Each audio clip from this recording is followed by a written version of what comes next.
Algo aconteceu que mudou o cenário, algo aconteceu que bagunçou as peças dos tabuleiros. E você no chat pode estar dizendo, mas Paulo, eu preferia o Eduardo do que o Flávio. E eu vou dizer uma coisa aqui para vocês, eu também. O que o sistema não se deu conta é que, ao atrair toda a artilharia para si, o Eduardo deixava o caminho livre, em total coordenação, para o irmão Flávio.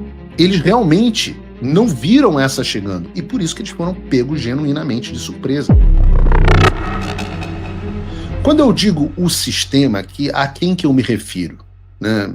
Para deixar claro que o sistema é uma figura de linguagem. Quando eu digo aqui o sistema, eu me refiro, obviamente, ao próprio Supremo Tribunal Federal, esse que disse que ficou surpreso e que esperava que o Jair Bolsonaro escolhesse um outro nome. O sistema é a Globo, que também está surpresa e achou que era um balão de ensaio, como eu mostrei aqui agora. A Faria Lima, que algumas semanas atrás, um importante porta-voz da Faria Lima disse que eu estava enganando o público ao insistir na candidatura do nome do Eduardo ou do Flávio, porque eu sabia que não seriam eles. Será que eu sabia? Não, ainda brinquei. Poxa, parece que vocês sabem mais sobre o que eu sei do que eu mesmo sei a respeito do que eu sei. E tá aí. Será que eu sabia mesmo? Talvez eu soubesse de outras coisas, talvez eu estivesse um pouco melhor informado. Também fazem parte do sistema, claro, os caciques do Centrão, dos quais a gente vai falar aqui hoje, e por aí vai. Quem é o sistema? São as pessoas que mandam no Brasil e se beneficiam, estão no poder, não preocupadas com o Brasil. São as pessoas que o meu avô, naquela famosa entrevista, falava assim, poxa, mas e o Brasil? E as pessoas falam, francamente, presidente, quem está preocupado com o Brasil? O sistema não está preocupado com o Brasil, o sistema está preocupado com seus negócios, com o seu poder, em continuar estando bem. Estão cagando para você, para as suas liberdades, para os seus costumes, até mesmo para o seu emprego. Estão preocupados, e a gente vai falar sobre isso amanhã, porque não vai dar tempo hoje, com a continuidade da festa dos 130 milhões que o escritório da Viviane de Moraes ia faturar com o Banco Master, que também viaja com Toffoli no avião, que decreta sigilo, que lava dinheiro do PCC. Esse é o sistema. Onde estão envolvidos também Ciro e Rueda. Esse é o esquema, esse é o sistema.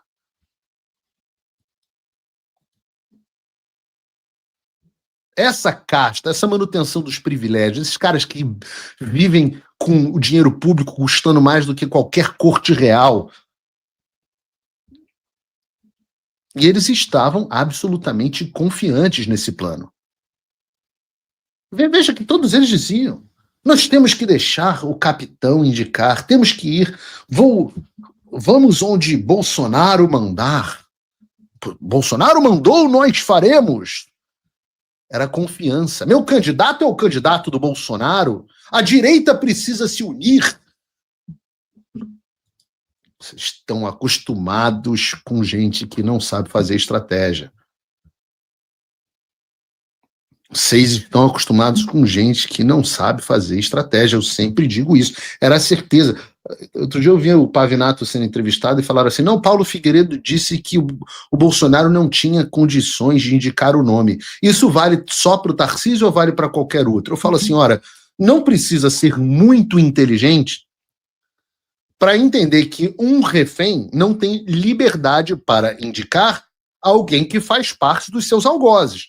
Mas se o refém quiser enfrentar a realidade e estar disposto a defender a sua própria liberdade e a sua própria escolha, ora, aí não é uma escolha sob coerção. Ninguém pode dizer, ou seja, trocando em miúdos, é óbvio e está dito pelos próprios de que a escolha de Jair Bolsonaro por um candidato mais robusto seria uma escolha sob coerção. Mas ninguém pode argumentar, em sã consciência, que a escolha pelo próprio filho mais velho, o primeiro a entrar na política, com o consenso dos familiares, seja uma escolha sob coerção. Essa sim é uma escolha sob consenso. E aí a gente se lembra, né, das notícias. Lembram dessas matérias aqui? Tarcísio diz que não será candidato a presidente e que estará com Bolsonaro, com quem é Bolsonaro apoiar em 2026. Entrevista, Bolsonaro já escolheu um nome e só há duas alternativas viáveis, Tarcísio ou Ratinho, diz Ciro Nogueira. Centrão espera escolha de Bolsonaro. Ciro diz que Bolsonaro já escolheu o nome. Centrão espera a escolha de Bolsonaro para desembarcar do governo. Todo mundo extremamente leal, alinhado, só esperando o sinal do presidente Bolsonaro para montar uma chapa maravilhosa, com apoio amplo do Centrão, dos caciques políticos, de qualquer pessoa disposta a explorar a posição eleitoral vulnerável, que nós sabemos que é vulnerável, e eles sabem que é vulnerável, do Lula. E eles falam essas coisas com tanta convicção, apontavam nomes, prometiam apoio, desembarque do governo e tudo mais, pela certeza absoluta que mostra a primeira reportagem que a gente leu aqui do STF, do Igor Gadelha, de que eles conseguiriam chantagear o presidente. E é por isso que tiveram uma enorme surpresa, como eu mencionei agora há pouco. Por isso que eu dizia que o Bolsonaro era um refém que não poderia fazer a sua escolha livremente. E veja, esses caras não são burros, eles não são caciques à toa. Algo aconteceu que mudou o cenário, algo aconteceu que bagunçou as peças dos tabuleiros. E qual foi o fator decisivo que mudou a história e garantiu que nós tivéssemos uma candidatura de Flávio Bolsonaro? Ora, basicamente, a ação dos filhos de Jair Bolsonaro, especialmente de Eduardo Bolsonaro, que teve enorme sucesso junto ao governo americano. Porque quando o Eduardo veio para o exterior e anunciou que possivelmente seria candidato mesmo contra a vontade do pai, o plano do Centrão foi para água abaixo. Porque um candidato da família dividiria a base e fatalmente faria com que um candidato de um sistema, um Tarcísio da vida, pudesse sequer ir para o segundo turno. Como várias pesquisas pareciam indicar que o risco de Tarcísio versus Eduardo num segundo turno eram enormes, de ser Eduardo ir para o segundo turno e Tarcísio ficar a ver navios, desaparecer da vida pública. E como o Eduardo, sabiamente, ao contrário dos péssimos conselhos que recebeu, sabiamente se colocou fora da jurisdição do Xandaquistão, ele estava livre para falar o que quisesse, sem as ameaças de prisão, sem as ameaças de mandato para o qual ele estava cagando e todas as outras coisas que o STF quisesse fazer contra ele. E era por isso que era fundamental para o sistema tentar denegri-lo. Aliás, eu aprendi com o eunuco invertebrado que não se pode usar esse termo, e é por isso que eu uso com tanta frequência, né? O sistema precisou denegrir Eduardo Bolsonaro, e aí a estratégia passou a ser de é o camisa 10 do Lula, etc., mas, ao mesmo tempo, numa tentativa desesperada de prendê-lo, de torná-lo inelegível, através de dois meios, inclusive. Primeiro era a partir do Congresso, foi encabeçado pelo Lindbergh Farias, algo que fracassou, e segundo era através do próprio Supremo Tribunal Federal, mesmo que isso significasse julgar o Eduardo à revelia por um crime absolutamente inventado. O que o sistema não se deu conta é que, ao atrair toda a artilharia para si, o Eduardo deixava o caminho livre, em total acordo, em total coordenação, para o irmão Flávio. Eles realmente não viram essa chegando, e por isso que eles foram pegos genuinamente de surpresa. Agora, é claro que a pressão vai continuar. E eu, pessoalmente, creio que o Supremo Tribunal Federal vai também tentar pressionar o Flávio Bolsonaro e torná-lo até inelegível. Mas há algumas dificuldades para isso. Não vai ser tão fácil quanto seria com o Eduardo. Primeiro que o Flávio é senador e conta com um pouquinho mais de proteção, não que essa parte hoje em dia importe tanto, né, mas é um pouquinho. A segunda razão é que o sistema já tornou o Jair inelegível. O Jair foi substituído pelo Eduardo e tornou o Eduardo inelegível. Agora eles vão tornar o Flávio inelegível também? Bom, talvez esse seja um desgaste muito grande para o sistema a essa altura do campeonato. E além disso, e isso faz diferença, Flávio Bolsonaro é sim uma pessoa querida por muita gente dentro do próprio sistema. O Flávio é tido como um cara gente boa. O Eduardo não, embora o Eduardo seja pessoalmente um dos caras mais gente boa que eu conheço. E todo mundo a quem eu apresento o Eduardo acha ele gente boa, mas talvez o Flávio seja um cara que sempre fez uma política mais de bastidores e mais de low profile. Eu não acredito em mim, o próprio Ciro Nogueira disse isso. Vejam essa reportagem. Flávio é meu amigo, mas política não se faz só com amizade, Ciro Nogueira. Ele diz assim, que se eu pudesse escolher alguém por amizade, seria o Flávio.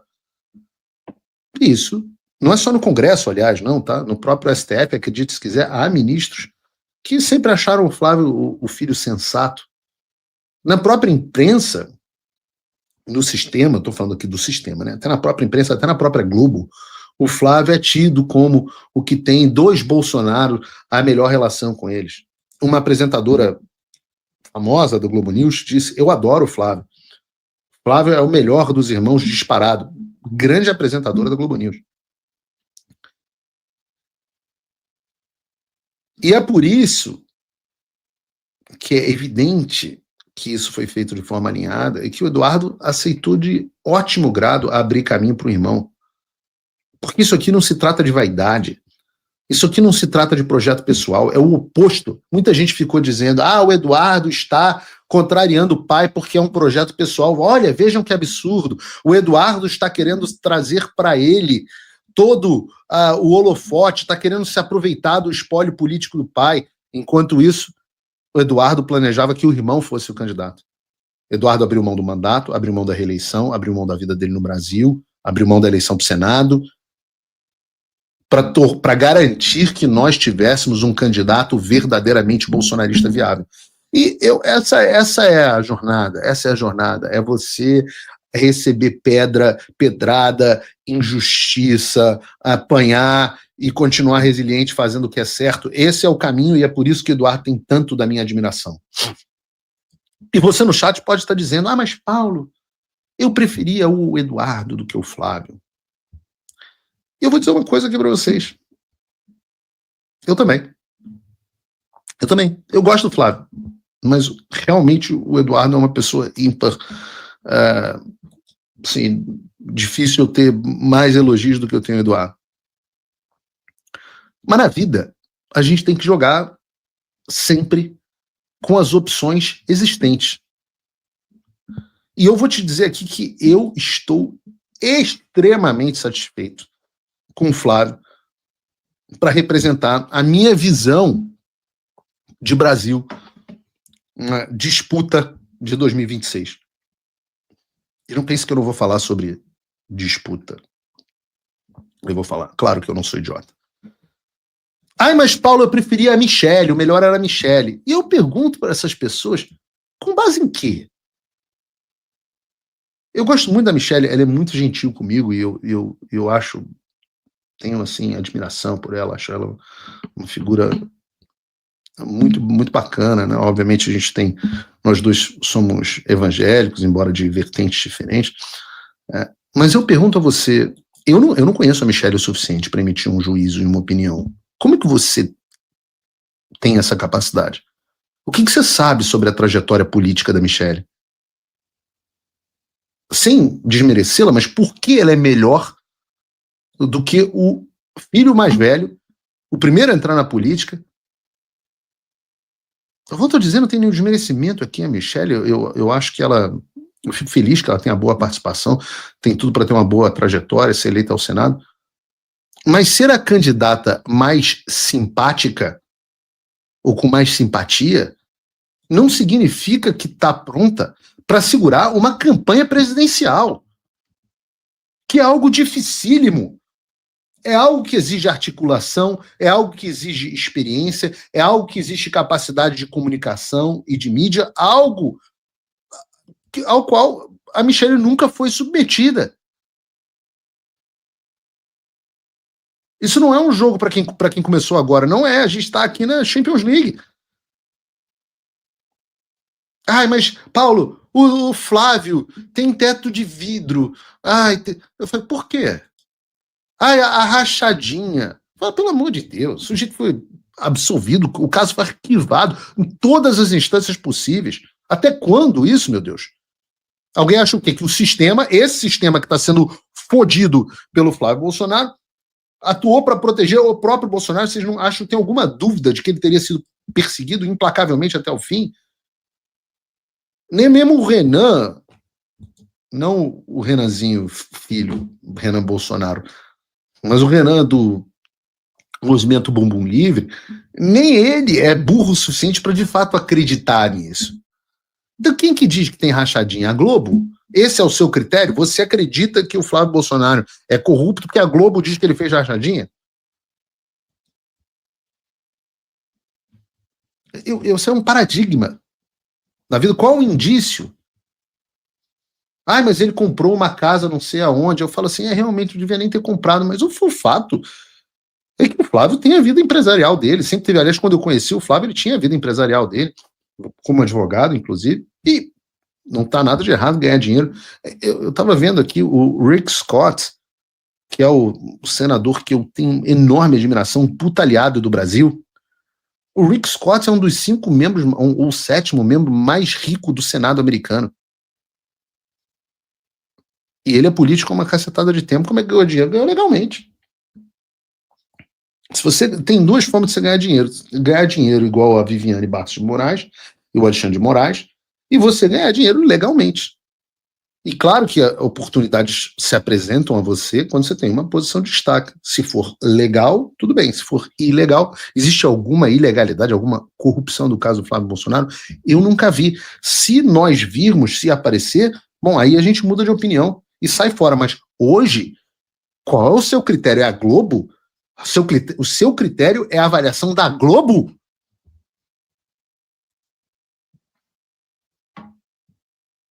Bom, não pode ser tão burro assim. Aí começam aqueles, aí eu ouço isso, eu estou ouvindo isso há muitos dias.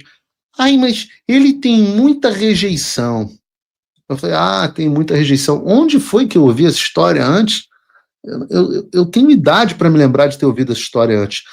Lembrei, foi isso aqui. Datafolha. Bolsonaro segue com maior rejeição entre os candidatos após ataque, né? No caso da facada. Entendi. Então eu vou cair de novo nessa história de tem muita rejeição e não vai ser eleito. Mesmo. Eu tenho tido o bom privilégio de lidar e conviver um pouco com o Flávio há algum tempo. E eu posso dizer a vocês, e essa é minha avaliação honesta, o Flávio tem as nossas convicções, pelo menos majoritariamente. Sim, é verdade, ele é o mais político dos irmãos, e isso não é de todo ruim, mas ainda assim compartilha da nossa visão de Brasil, do Brasil melhor. E ele é melhor do que qualquer outra opção que a gente tem.